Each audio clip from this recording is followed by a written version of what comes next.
On November 20th, the state of Texas is trying to take my life, trying to execute me, strap me to a table and inject my body with poisons. All I can do is tell you that I'm innocent. I had nothing to do with that. We are convicting the wrong person and leaving the person who actually committed that crime on the street. People are being executed, persecuted for things they didn't even do based on the color of their skin. Beyond all reasonable doubt, he could not have committed the crime. I feel like the state is taking out a threat on my life. Rodney Reed. Rodney Reed. This is a miscarriage of justice.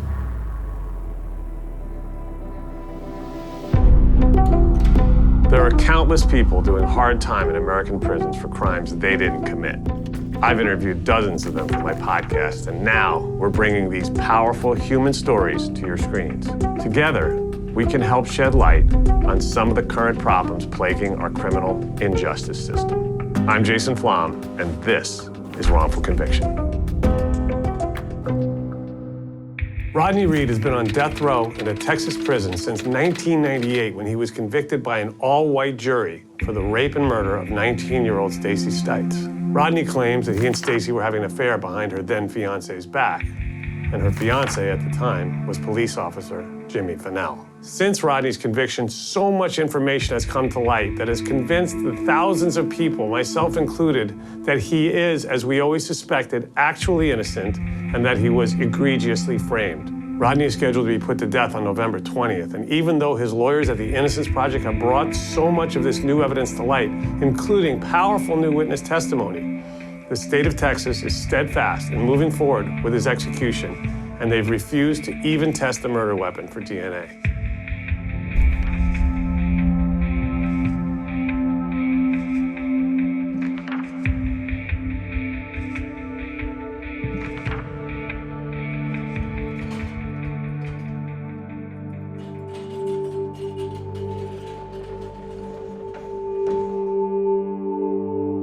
I was 27 when I met her. I'm at a jukebox selecting songs, and she walks in, and we ended up playing pool, striking up conversation, and it was just good. Sometime after that, obviously there was chemistry there, and you started seeing each other. We were having fun. There was chemistry there, but she was already seeing Jimmy Fennell, and I was already seeing someone else, And that was part of the reason why we kind of kept it discreet. But then later on, she, let me know that her boyfriend, he was a jailer, dealing with the sheriff's department. And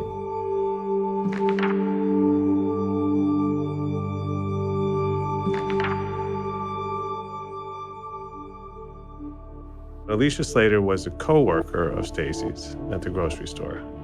And she said she was not excited about getting married, quote. She was, quote, sleeping with a black guy named Rodney. She also went on to say that she didn't know what her fiance would do if he found out, and she had, quote, she had to be careful. He was in a police training class. He was a rookie cop when all this went down. And a classmate of his was sort of in some sort of an argument with him. And he said, well, if I ever catch my girlfriend cheating on me, I'd kill her. And she made some response about how he would be, identified or something. He said, no, they'll never get my fingerprints. I'll strangle her with a belt.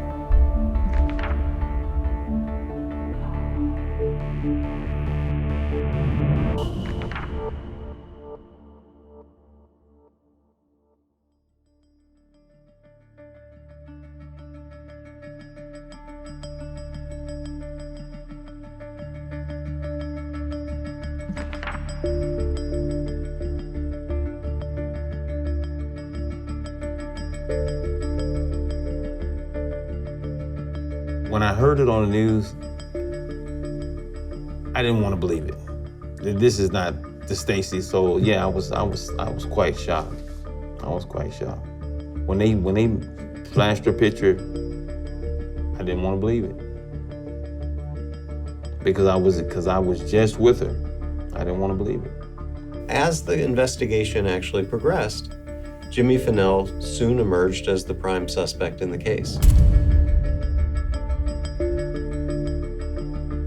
He was subjected to polygraphs, Which he failed. which he failed. This took place even after the police knew that it was not his semen that was collected from Stacey's body.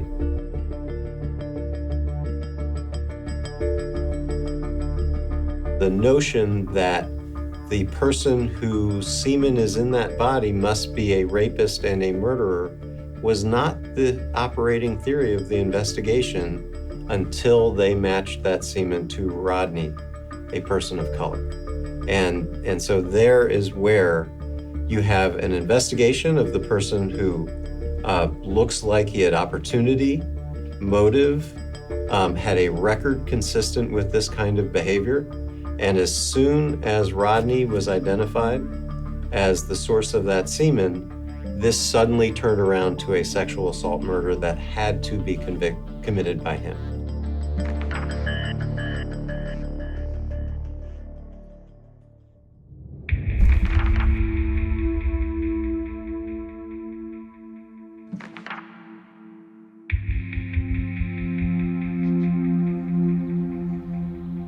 This is Kerr Park, the only black park in Bastrop.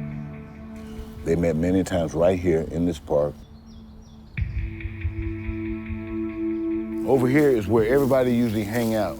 We all hung out here. And this was the park that Rodney was in the night Stacey was murdered with Chris Aldridge. Me and my cousin Chris, we worked at a Super S, a store. We worked for a realtor who was remodeling the store. And me and Chris, we hung out Monday night.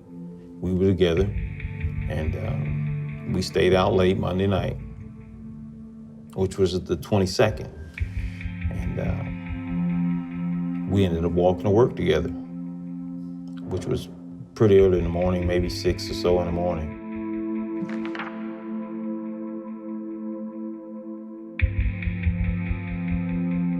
And once we go to the actual trial, I asked myself, are my witnesses here? And he said, don't worry about that. We don't need no witnesses. He tells me we don't need any witnesses. I said, what? Didn't nobody know anything. And the state had, what, like 2 years in advance of doing whatever research that they had to do. Then they give my attorneys a list of 275 witnesses. It seemed like they were deliberately trying to stretch my attorneys out. And so as this trial progressed, you've got no preparation. The forensic work had not even been done, and they're already starting the case in chief. And so you don't have lawyers who understand even the facts of the case, yet they're selecting a jury and they're coming up with a trial strategy. Obviously, that is a recipe for disaster.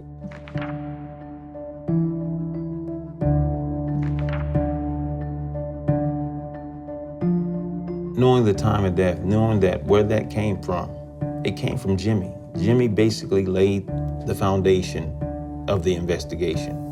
For the ME to say that the time of death was around 3, give or take an hour, later on, when we brought in these experts and stuff, it couldn't have been. The lividity is a measure of time of death. By just looking at the scene photographs, one can see the body did not die here because the lividity is in the front, not in the back, and that it had been laying face down for at least 4 or 5 hours. So we could tell from that she was moved from a place that she was laying face down, and that she was moved, at least, she had to be in one position for at least 4 or 5 hours before she was moved. And of course, we know that the car was found at 5:23 a.m., so it actually is not possible. This scenario cannot have happened. You can't have 5 hours and 2 hours. That's right. I am certain, beyond all reasonable doubt, she was dead before she could possibly have met with Rodney. So that basically establishes that the time of death was way off. I mean, she had to have been killed before midnight. And this is exactly the time that Fennell said that they were together.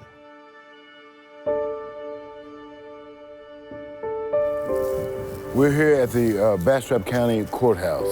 This is the actual courthouse that my brother was tried and wrongfully convicted in. And as you can see, this monument out here has a Confederate flag on it. And that lets you know that we, people of color, don't stand a chance in this courtroom. And so when you read this and you come here, you know justice is not up in that courtroom. It's laying dead in the streets. And then we get in there and we find that they have stacked the deck with an all-white jury to ensure that they get the conviction that they want. And all of the jurors were elderly, and that's the older generation that was raised on racism. That's when our nightmare began, and we're still living this nightmare today.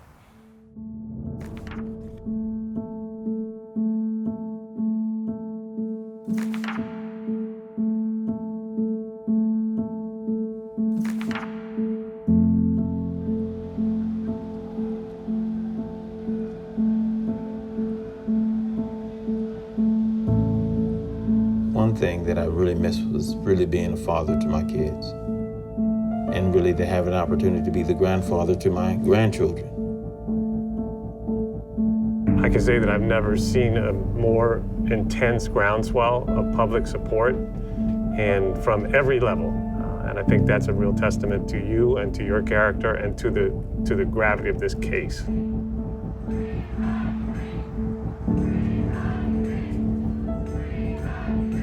I would really love to meet all of my supporters, because I feel that the support that has been generated behind me when I read their mail, read their letters, and that's been a real push to keep me going, you know. When you look at Rodney Reed's case, everything that is wrong with the American criminal justice system just pops out of this case. We lost a young, beautiful soul, Stacey Stites, who was just beginning her life. Rodney Reed, actually, factually innocent man who has suffered unspeakably and has still maintained an incredible outlook and a positive attitude in spite of that, which speaks to his spirit and his character. I can't lose my focus with bitterness, with anger. I have to try to stay focused and stay humble in what I'm doing. I do firmly believe that my brother's coming home. But if by some circumstances they harm one hair on his head, I will still stand out here and I will fight. I will not stop fighting until he has been exonerated, until the truth is out. And I know the situation that I'm in, and I try not to entertain death in this kind of way. You know, old age, you know, bad health, but not at the state strapping me down. I don't entertain that.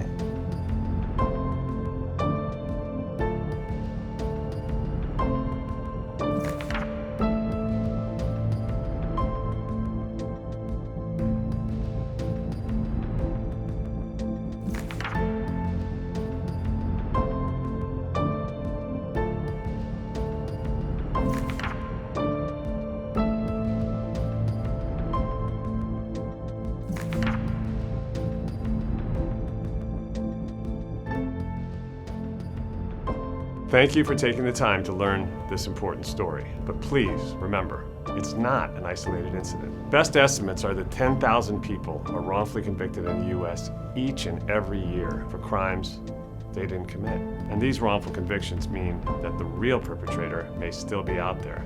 There's no justice for the victims' families, and that we all lose when the criminal justice system or injustice system we rely on in a fair and just society becomes corrupted. If you want to hear more about this story, you can listen to the full Wrongful Conviction podcast in the link below. And if you want to see more of these stories, please subscribe to the channel.